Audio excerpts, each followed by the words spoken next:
ரொம்ப ரிஸ்க்கான செவ்வாய் பாருங்கள் 7ஆம் இடத்துலேருந்து ராசியை பாதிக்கக்கூடிய அமைப்பு இருக்குது. ஏன்னா செவ்வாய்ங்கிற கிரகம் மிகவும் முக்கியமான கிரகம். யாருக்கு? கன்னி ராசிக்கு. ஏன்னா செவ்வாய் வந்து கொஞ்சம் பிரச்சனைக்குரிய கிரகமாக இருக்கிறார். 8ஆம் வீட்டு அதிபதி அட்டமாதிபதியாக வருகிறார். ஸோ அவர் வந்து 7லேருந்து அவரும் மே 15க்கு அப்புறம் பார்த்திங்கன்னா 8ஆம் இடத்துக்கு போகிறார். ஸோ 8ஆம் இடத்துக்கு போகும்பொழுது என்ன ஆகுது? சூரியனும் சுக்கிரனும் 8லேருந்து விலகி 9க்கு போகிறாங்க. ஆனால் இவருக்கு 8க்கு வரார்.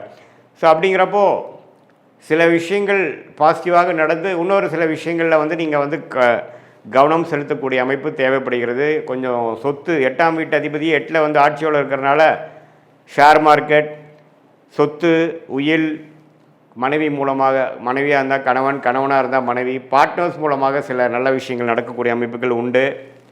அதே சமயத்தில் செவ்வாய், சுக்கிரன், சூரியன், புதன் எல்லா சஞ்சாரமும் நல்லா இருக்கும்போது குரு பாருங்கள் 10ஆம் இடத்துலேயே நீடித்திருக்கிறார். ஜூன் மாதம் வந்து 11ஆம் இடத்துக்கு வரார். ஸோ 11ஆம் இடத்துக்கு குரு வருவது அருமையான விஷயம். ஏன்னா 11ஆம் இடத்துல கடகத்தில்